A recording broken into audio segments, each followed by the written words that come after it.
Hi, everyone, and welcome to the Shrine of Anubis. If you're new here, welcome. If you've been here before, welcome back, and nice to see you again.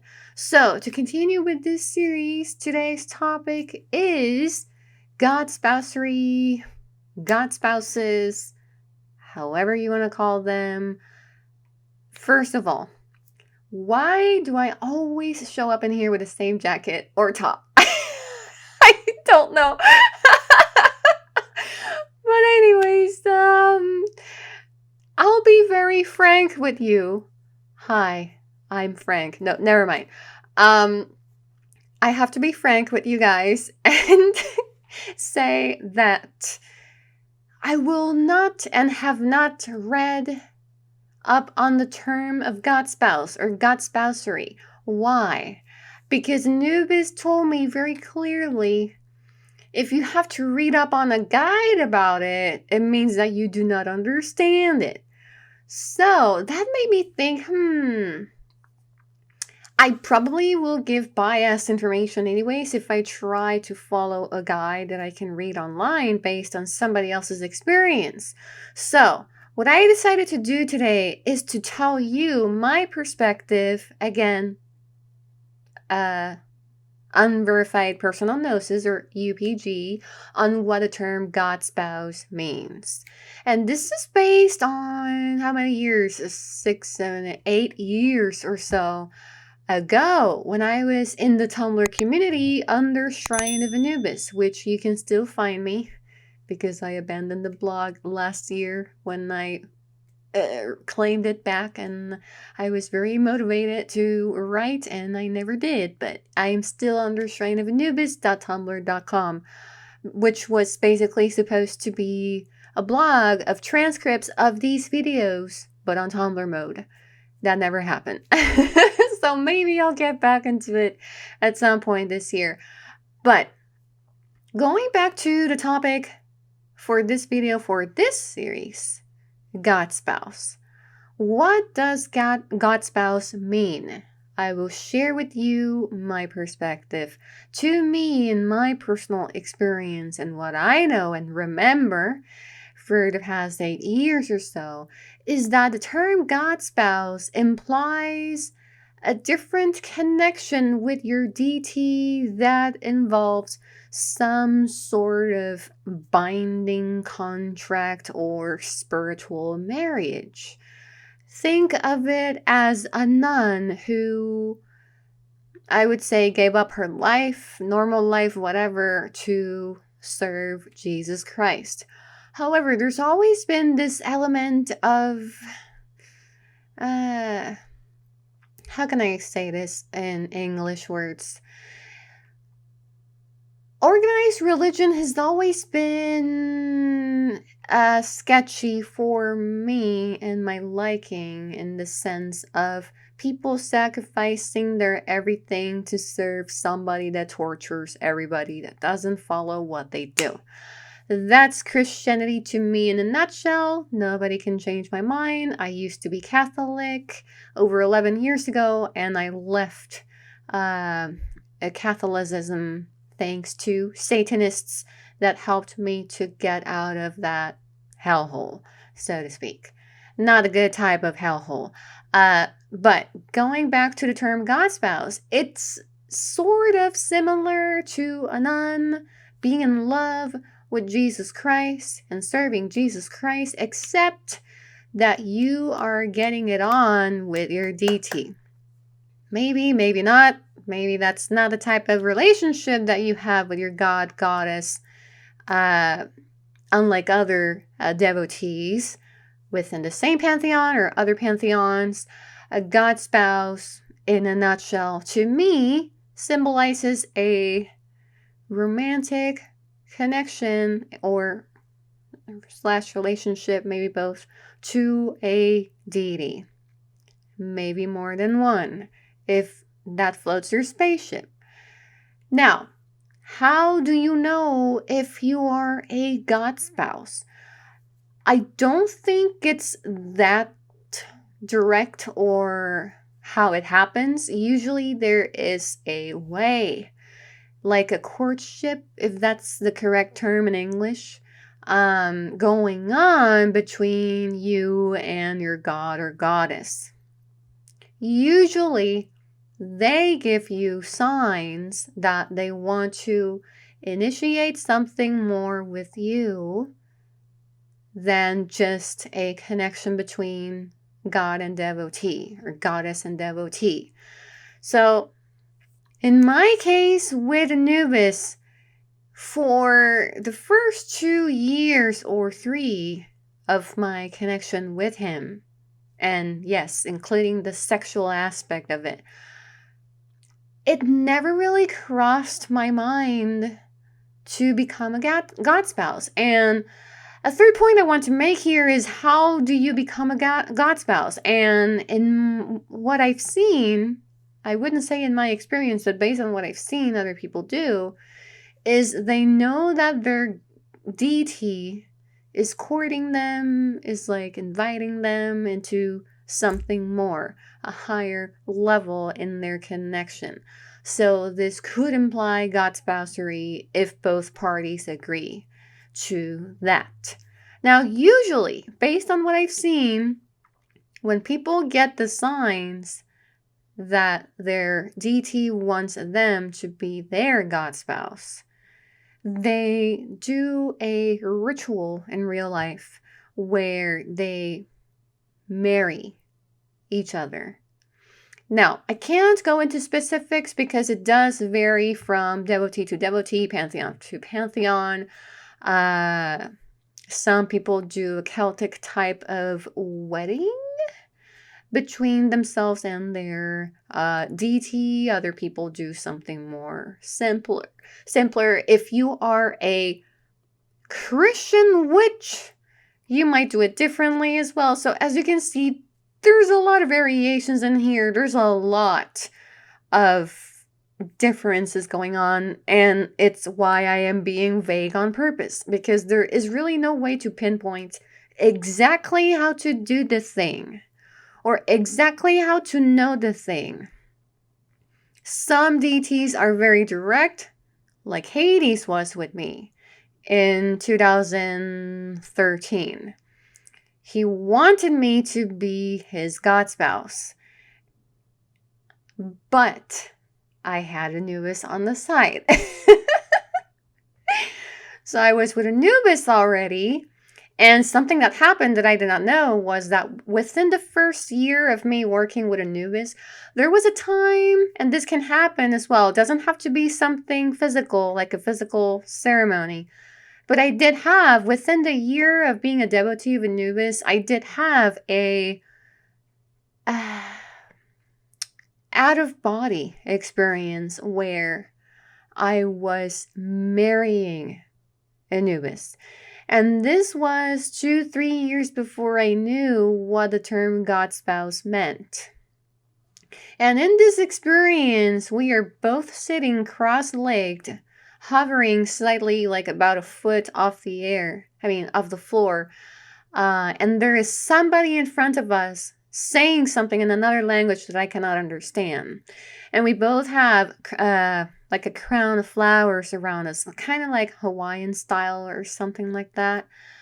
And I remember being given golden coins to pass on to him, or him passing on to me, I don't know. And I remember saying, yes, I do. And I remember that the experience ended with a kiss, and then I remember returning to my body and waking up. Whether I married Anubis or not at an astral level, I don't know. But he's never given me hints or signs that we have something that serious going on. So I took it as a way of solidifying our bond and connection, that this would be long-term for the rest of my mortal life as a human being right now in this reincarnation on Earth. And I know that's a lot of information to absorb in less than 10 minutes, so I apologize for that. But going back into the topic, Anubis was already there when Hades started to come out of nowhere to court me. He was very direct about it. And I can talk about this in a future video, maybe outside of this series, like how I started working with Hades. But basically, in a nutshell,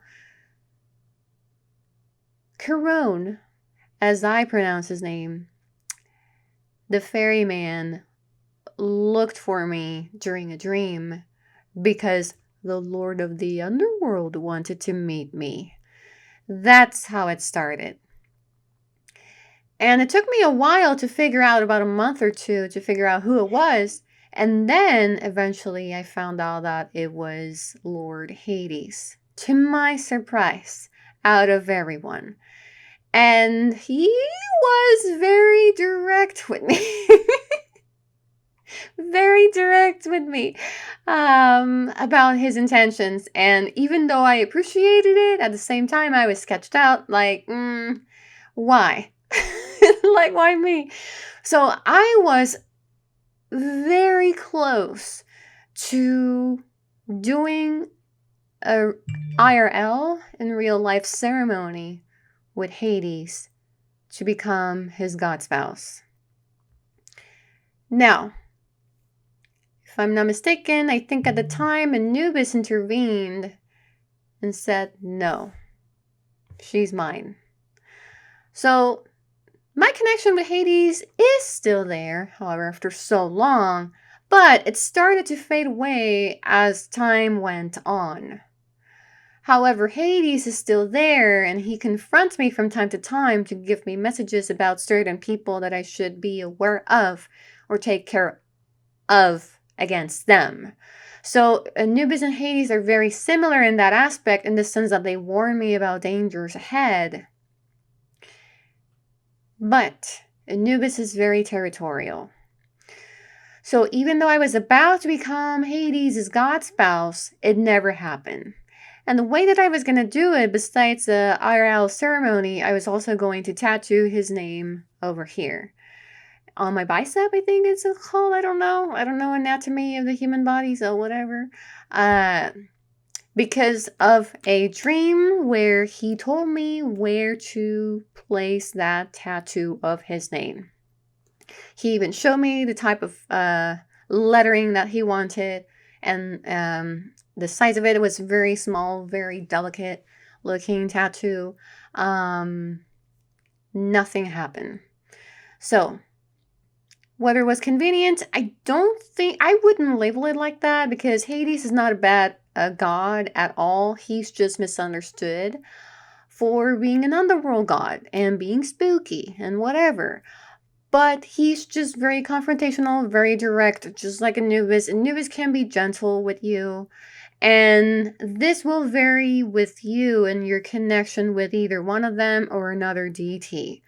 So the same thing goes when it comes to Godspousery. Anubis was never really direct about it. Hades was. But I never really proceeded with Hades. With Anubis, I don't know. But there are no signs or hints that lead me to think that I did marry him and became his Godspouse, as how it's called. Something that has always been in the back of my mind is how it is forbidden in Kemeticism to, like, a mortal have a relationship with a god.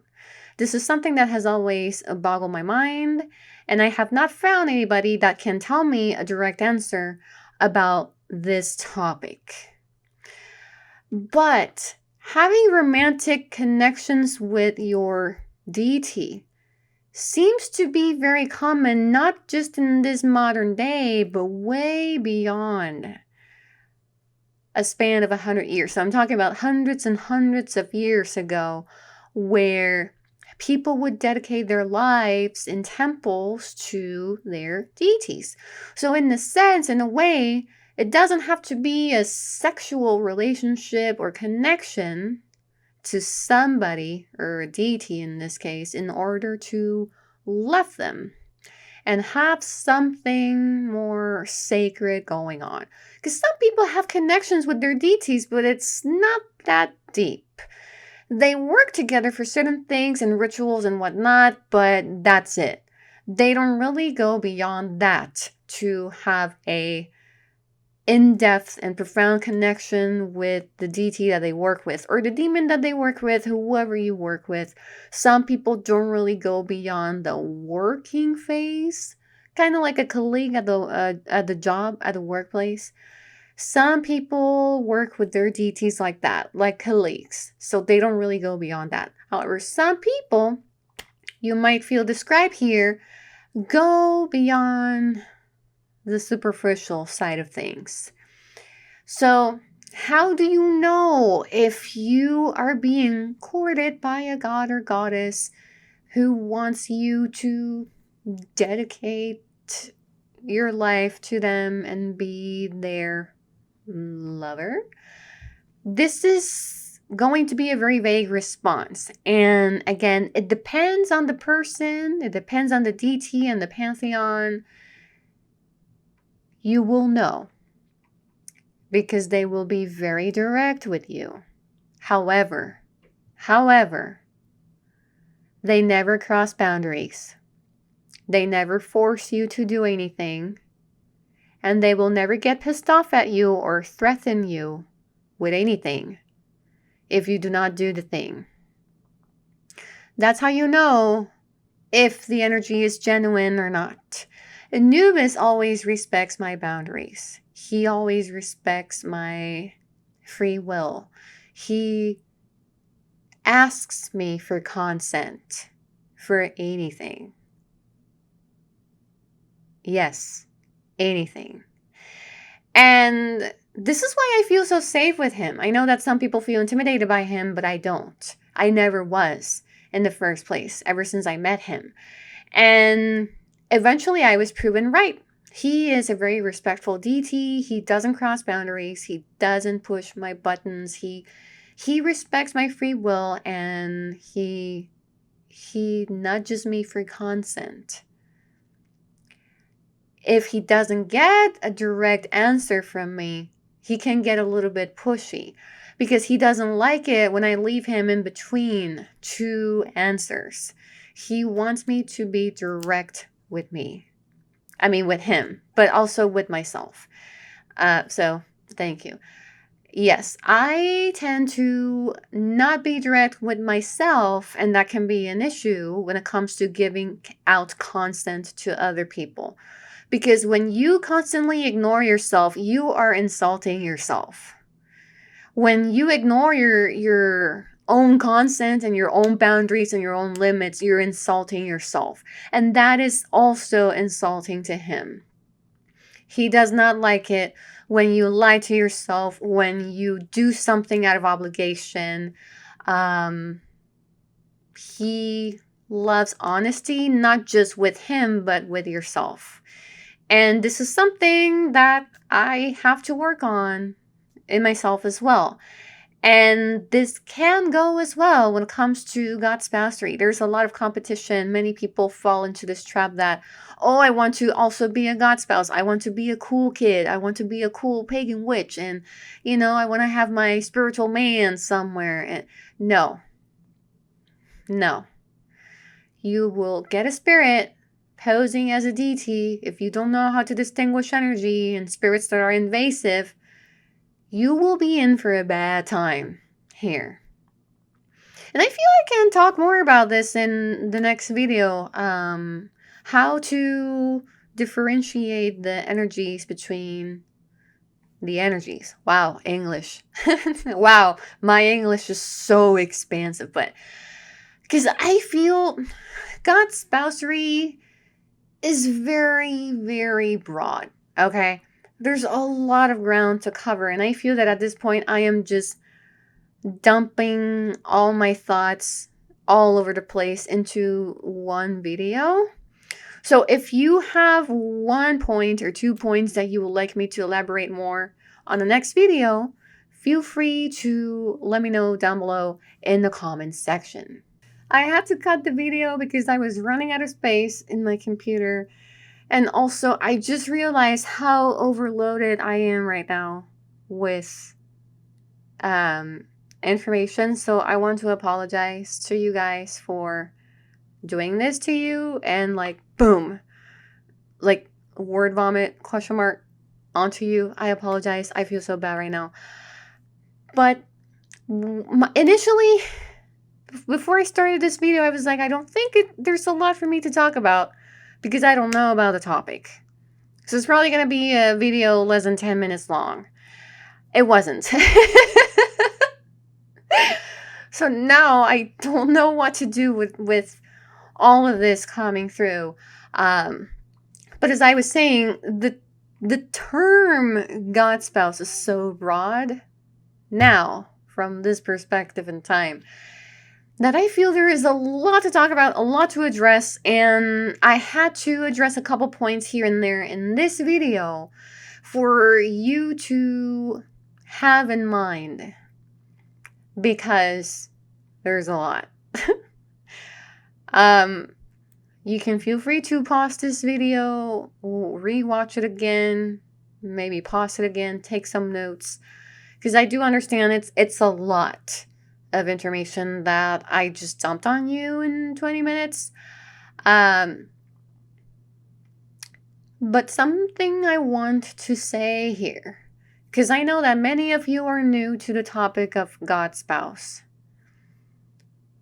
Do not rush into jumping into this level if that's what you feel your DT is leading you to, until you get to know them more. Just like a real life relationship, know your DT, know how they're like. If you've been working with them for years and things are changing and becoming more romantic, or it's always been romantic, but now it's like, let's take it a step further. They will lead you on how to do the thing. Because as far as I know, there is no concrete way of doing a Godspouse ceremony.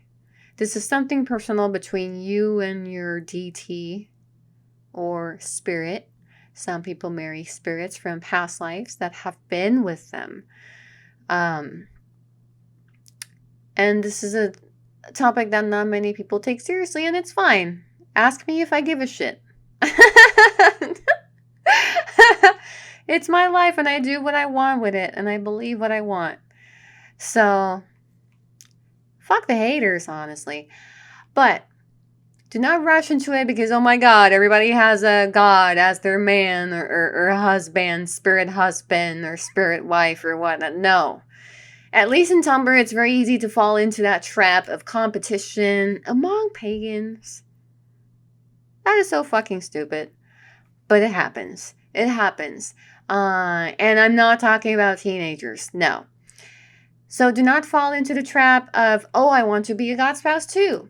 I want Anubis to marry me or me marry him or whatever. And I want to be cool. No. No. Don't be cringe.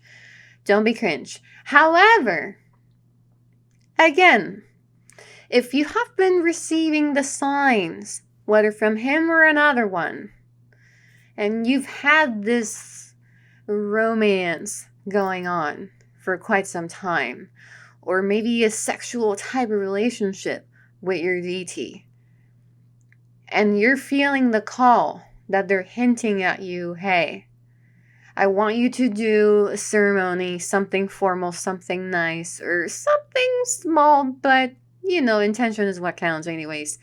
I want you to do something nice for me that represents our connection or our bond. Then feel free to do so. They will guide you.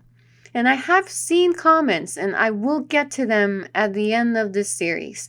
Some of you have talk to me about being scared of having a sexual relationship with Anubis, because it doesn't matter why. You just don't like sex, or there's so many reasons why you don't want that part to happen. It's fine. He will not get pissed off at you. Let him know. He probably already knows, but he wants to hear it from your pretty little mouth. Because again, he's got the boot on my face. Well, he doesn't wear boots, but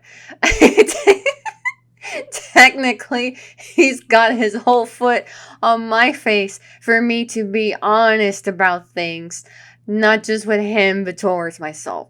So be open with yourself and with him as well on how you feel about this whole thing, about your connection with him.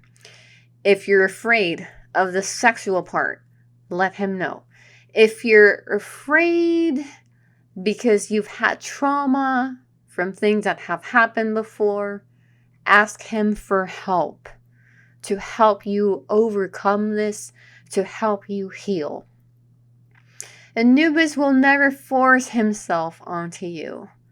If he does, it's not him. It's an energy masking themselves as Anubis, and I've had that happen before. So, I think for the next video, we will talk about attempting to distinguish energies so that you know whether you're really interacting with your deity or not. I don't know if I actually covered it before in this channel. I'll see. But it would be a good refresh anyways, because this channel is about to be a year old by the end of February.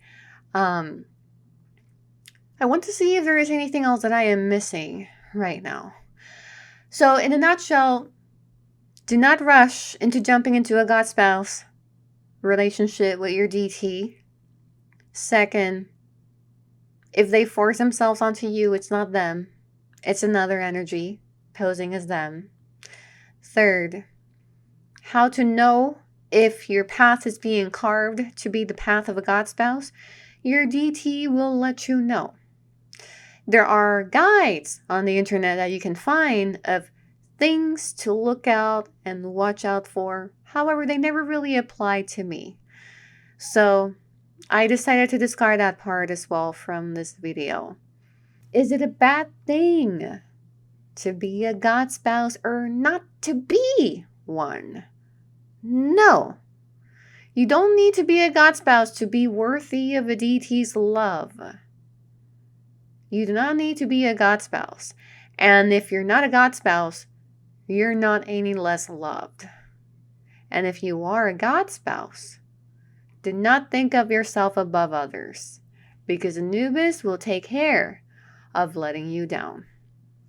And the fall will be great and painful. Yes, he's got a way of humbling people. He doesn't like stuck-up people, especially those that follow him and think of themselves better than anybody else. That doesn't vibe with him. Hades, goddamn. Let's not get into that part either, because Anubis can be rough when he wants, because he's nice, he's gentle. But when he wants to be rough, oh man, oh boy, I don't want to be the person that gets his wrath. Neither Hades' wrath, because goodness gracious. And so, no. He does not tolerate stuck-up people whatsoever. And he will let you know.